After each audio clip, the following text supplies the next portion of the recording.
बिस्मिल्लाहिर्रहमानिर्रहीम। अस्सलामु अलैकुम dear students. Abdurrahman, physics instructor. Students, हमने यूनिट नंबर 14 स्टार्ट किया हुआ है, जिसमें आज हम टॉपिक डिस्कस करेंगे। हमारे पास है एसी मोटर। स्टूडेंट्स, एक होता है मोटर, एक होता है generator. What is the difference between motor and generator? Generator क्या है? A device which convert mechanical work done या mechanical energy into electrical energy is called generator। और जनरेटर का बिल्कुल ऑपोजिट जो है वो है motor. A device which convert electrical energy into mechanical work done is called motor। For example, आपके घर में फैन है, ये मोटर है। ये इलेक्ट्रिकल एनर्जी को कन्वर्ट करता है मैकेनिकल वर्क डन में। आपके घर में जूसर मशीन है, वो मोटर है, उस पर मोटर लगा हुआ है, वो मैकेनिकल इलेक्ट्रिकल एनर्जी को मैकेनिकल वर्क डन में कन्वर्ट करता है। आपके घर में जो वो है वाटर पंप है, वॉशिंग मशीन है, ये मोटर्स है। ये क्या करते हैं? इलेक्ट्रिकल एनर्जी को लेते हैं और उसको मैकेनिकल वर्क डन में कन्वर्ट करते हैं। तो बिल्कुल जनरेटर का ऑपोजिट है। हर वो डिवाइस जो इलेक्ट्रिकल को मैकेनिकल वर्क डन में कन्वर्ट करता है, स्टूडेंट्स, वो हमारे पास है मोटर। अब दो किस्म के मोटर है। एक को कहते हैं एसी मोटर, दूसरे को कहते हैं डीसी मोटर। डीसी मोटर वो मोटर है जो डीसी सोर्स से ऑपरेट होता है। Battery, cell, solar, DC source of EMF हम प्रोवाइड करते हैं, वो उसको कन्वर्ट करता है मैकेनिकल वर्क डन में। और जो एसी सोर्स है, वो आपका एसी जनरेटर, ये हमें अल्टरनेटिंग करंट देता है। और ये alternating current means alternating quantity of electrical energy को कन्वर्ट करता है मैकेनिकल वर्क डन में। सो हमारा जो आज का टॉपिक है वो है AC motor, a device which convert electrical energy into mechanical energy is known as AC motor.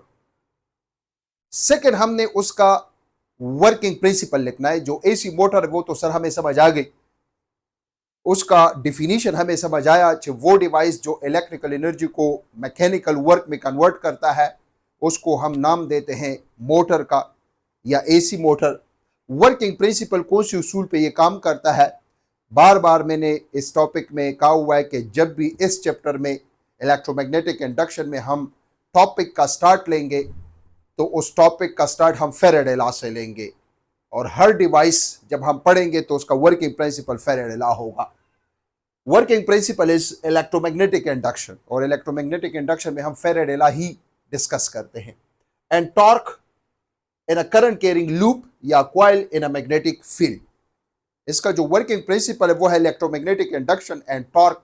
Torque कहते हैं the turning effect of force is called torque. Torque on a current carrying coil in a magnetic field. इस magnetic field में हमने current carrying coil रख लिया और वो जो है रोटेट कर रहा है, ये इसका वर्किंग प्रिंसिपल है। किस तरह, अभी आपको खुद ब खुद समझ आ जाएगा। स्टूडेंटानो, इसका जो कंस्ट्रक्शन है, AC motor consist of two main parts. Students, ये दो मेन पार्ट्स पे मुश्तमिल होता है, जिसमें एक पार्ट को हम नाम देते हैं स्टार्टर और दूसरे को हम नाम देते हैं rotor. It consist of two main parts, one is called stator या starter and the second is called rotor. ये जो स्टेटर होता है ये स्टेशनरी पार्ट होता है इस मोटर का, और ये जो रोटर होता है ये मूविंग पार्ट होता है, रोटेटिंग पार्ट होता है। तो जो एसी मोटर होता है उसमें दो मेन पार्ट्स होते हैं। एक स्टैटिक पार्ट होता है जिसको स्टेटर का नाम दिया जा रहा है, और दूसरा हमारे पास जो है रोटेटिंग पार्ट होता है जिसको रोटर का नाम दिया जा रहा है। यहां पर अगर देखा ये फिगर आपको नजर आ रहा होगा, ये हमारे पास क्या कहलाता है? स्टेटर कहलाता है, या स्टार्टर भी आप इसको नाम दे सकते हो। और ये जो है हमारे पास रोटर कहलाता है। ये दो मेन पार्ट्स होते हैं इसके। वन बाय वन डिस्कस करते हैं कि स्टेटर का क्या फंक्शन है और रोटर का क्या फंक्शन है। What is the main function of stator? ये जो स्टेटर होता है या स्टार्टर होता है, ये हमारे पास स्टेशनरी पार्ट होता है एसी मोटर का। Stationary part of AC motor which consist of electromagnets, ये एक स्टेशनरी पार्ट होता है जो मुश्तमिल होता है इलेक्ट्रोमैग्नेट्स पर। इलेक्ट्रोमैग्नेट से मुराद ये क्वाइल्स होते हैं और जब क्वाइल से करंट पास करते हैं तो वो एज अ मैग्नेट का काम करता है उस वक्त तक जब तक इससे करंट पास हो, which consist of electromagnet, yeah, which consist of a series of electromagnet. When AC is passes through it, so it produce a rotating magnetic field delta B. याद रखिए जो हमारे पास स्टेटर है, ये जो फिगर आपको नजर आ रहा है, दिस इज कॉल्ड स्टेटर। ये जो स्टेटर है ये हमारे पास अगर देखा जाए it is a stationary part of AC motor. It consist of electromagnets. ये हमारे पास आपको नजर आ रहा होगा 1 2 3 4 5 6 इलेक्ट्रोमैग्नेट्स हमने जो है यहाँ पर बनाए हुए, और या हम 3 ले रहे हैं, 2 पेयर है, एक पेयर ये है, दूसरा पेयर ये है, तीसरा पेयर ये है, ब्लैक है, रेड है और ब्लू है, 3 पेयर है, ये इलेक्ट्रोमैग्नेट्स है।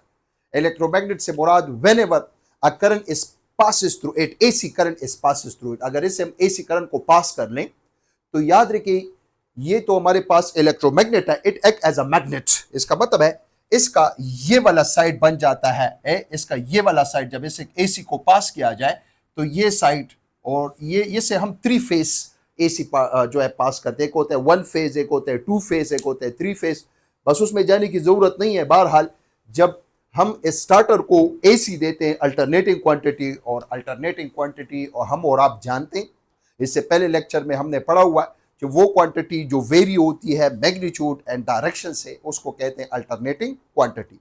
मतलब है जो alternating current it is also called sinusoidal current. It very in both magnitude and direction. In first half cycle it flow in this direction and the next half cycle it flow in this direction, जो कि AC generator में हमने तफसील से पढ़ा हुआ है। Whenever AC is passes through it, अगर स्टेटर से हम AC को पास कर लें, whenever AC is passes through stator, तो याद रखिए ये जो इलेक्ट्रोमैग्नेट है ये 3 इलेक्ट्रोमैग्नेट, 3 पेयर्स ऑफ इलेक्ट्रोमैग्नेट्स हमने 120 डिग्री पे रखे हुए हैं। ये साइड नॉर्थ तो ये साउथ, AC करंट है। फिर अगर देखा जाए इसका करंट जब इसको मिल जाता है तो ये बन जाता है, लेट्स सपोज या चलो ये बन जाता है नॉर्थ और ये बन जाता है साउथ। फिर जब करंट यहां पर तो ये बन जाता है नॉर्थ और ये बन जाता है साउथ। तो इसका मतलब है यहां पर कुछ रोटेटिंग मैग्नेटिक फील्ड प्रोड्यूस हो जाता है, और rotating magnetic field is produce. और इसी तरह ये पोलैरिटीज चेंज होती है, ये पोलैरिटी स्टूडेंट्स चेंज होती है। लेट्स सपोज अगर ये नॉर्थ है सो ये हमारे पास जो है क्या कहलाता है, साउथ। तो ये जो पोलैरिटीज है ये हमारे पास बार बार चेंज होती है क्योंकि AC करंट है। Whenever AC current is passed to these electromagnets, so the polarity will be changed and as a result a rotating magnetic field is produced। यहां पर एक रोटेटिंग मैग्नेटिक फील्ड पैदा हो जाता है, नेट रोटेटिंग मैग्नेटिक फील्ड पैदा हो जाता है। इसका मतलब है जो स्टेटर है उसका काम क्या है, to produce a rotating magnetic field. यहां पर एक change in rotating magnetic field produce हो जाता है, change in rotating magnetic field पैदा हो जाता है। अब अगर देखा जाए इसके अंदर हमने यहां पर फिर हम क्या रखते हैं, रोटर रखते हैं। रोटर क्या होता है, ये हमारे पास एक कॉइल है और इसमें हमने कुछ आयरन रॉड्स लगाए हुए हैं, these are the iron rods, सही, दिस इज कॉल्ड रोटर। ये भी हमारे पास कंसिस्ट होता है कॉइल के ऊपर। ये कॉइल है, इसके अंदर अगर देखा जाए हमने कुछ जो है कंडक्टिंग वायर्स रखे हुए हैं, मेटल रखे हुए हैं। लिखा हुआ है मैंने यहां पर रोटर क्या है, द रॉड। ये जो रॉड है जिसको रोटर का नाम कहते हैं, ये मूविंग पार्ट है इस AC मोटर का। The rod in a rotator experience a change in magnetic flux and the EMF is induced in it. Students अगर हम इस पार्ट को, रोटेटिंग पार्ट को, जैसे हम इस रोटर को इसके अंदर रखते हैं तो इसके अंदर तो चेंज इन मैग्नेटिक फ्लक्स है, चेंज इन मैग्नेटिक फील्ड है, change in rotating magnetic field है। whenever we put the rotor in a rotating magnetic field, now the change in magnetic field link up with this rotor, as a result induced EMF is produced, and whenever induced EMF is produced, no induced current is produced in the rotor। whenever induced current is produced in the rotor, so ये तो हमारे पास अगर देखा जाए metal rods है, इसमें हमारे पास अगर देखा जाए कि इंड्यूस करंट पैदा हो जाता है, और इंड्यूस करंट की वजह से इंड्यूस मैग्नेटिक फील्ड, तो कितने मैग्नेटिक फील्ड हो गए, 2 मैग्नेटिक फील्ड हो गए। एक ये जो स्टेटर है जिसने रोटेटिंग मैग्नेटिक फील्ड पैदा किया, और इसी की वजह से यहां पर जो मैग्नेटिक फील्ड पैदा हुआ, ये दोनों मैग्नेटिक फील्ड इस तरह सेटअप हो जाते हैं कि ये एक्चुअली नेट टॉर्क प्रोड्यूस कर लेते हैं। इधर मैंने लिखा भी है, the magnetic field in a rotor stator में भी मैग्नेटिक फील्ड पैदा हो जाता है और रोटर में भी। The magnetic field in the rotor and stator link together, या आपस में लिंक अप हो जाते हैं in such a way that the net torque is produce in a rotor. इस तरह सेटअप हो जाते हैं, एक ये मैग्नेटिक फील्ड है, रोटेटिंग मैग्नेटिक फील्ड, और यही चेंज इन मैग्नेटिक फील्ड इसके साथ जब इसको हम यहां पर पुट अप करते हैं लिंक अप हो जाता है। whenever a change in magnetic field link up with the rotor, as a result induced EMF is produced according to Michael Faraday. Whenever induced EMF is produced, induced current is produced in the rods. Whenever induced current is produced, induced magnetic field is produced in the rotor. This magnetic field and this magnetic field is linked up in such a way there is produced a net torque. Let's suppose इसके ऊपर अगर देखा जाए एक force इस तरह लग जाता है, लेट सपोज, और दूसरा फोर्स इस तरह लग जाता है, तो इसका मतलब है ये एक टॉर्क प्रोड्यूस कर लेता है। whenever a coupling force acting on a rotor, so a net torque will be produced, and due to which the rotating part will be rotate, and whenever the rotating part rotate, so it means the electrical energy is converted into mechanical work done.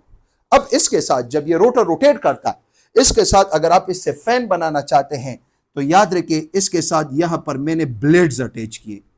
Whenever a blades is attach, तो ये blade rotate करेंगे, और जब blade rotate करेंगे सो आपका जो पंखा है वो आपको हवा देगा।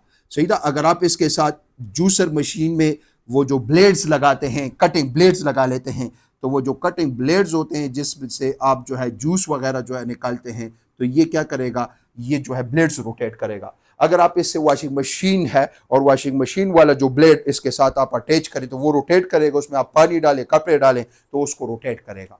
सो जो रोटर है इसमें ये रोटेट करेगा, इसके साथ अगर आप ब्लेड अटैच करना चाहते हैं फैन का तो ये फैन बन गया, और अगर इससे आप जो है पानी ऊपर ले जाना चाहते हैं तो वाटर पंप बन गया। अगर इसके साथ आप वो तेज ब्लेड्स लगा लें सीधा तो ये हमारे पास जूसर मशीन बन गया। अगर वॉशिंग मशीन बनाना चाहते हैं, मर्जी आपकी है, तो याद रखिए ये हमारे पास जो है क्या कहलाता है, एसी मोटर कहलाता है। तो एसी मोटर वो मोटर होता है जो इलेक्ट्रिकल एनर्जी को मैकेनिकल वर्डन में कन्वर्ट करता है। तो स्टूडेंट्स ये हमारा आज का टॉपिक था, इसका बकिया हिस्सा इसके बाद नेक्स्ट लेक्चर में जो है हम डिस्कस करेंगे, जिसको कहते हैं बैक ईएमएफ। बैक ईएमएफ से मुराद एक तो हमने अप्लाइड वोल्टेज दिया हुआ है, एक तो हमने अप्लाइड वोल्टेज दिया हुआ है, दूसरा अगर देखा जाए इसके अंदर अगर देखा जाए whenever a change in magnetic flux linkage with the rotor, as a result back EMF is produced in the rotor. अब back EMF क्या है ये आगे इंशाल्लाह नेक्स्ट लेक्चर में, इसके बाद इसी लेक्चर का बकिया हिस्सा है जिसको अभी हम तफसील से डिस्कस करने वाले हैं। Thank you so much, best of luck, खुदा हाफिज।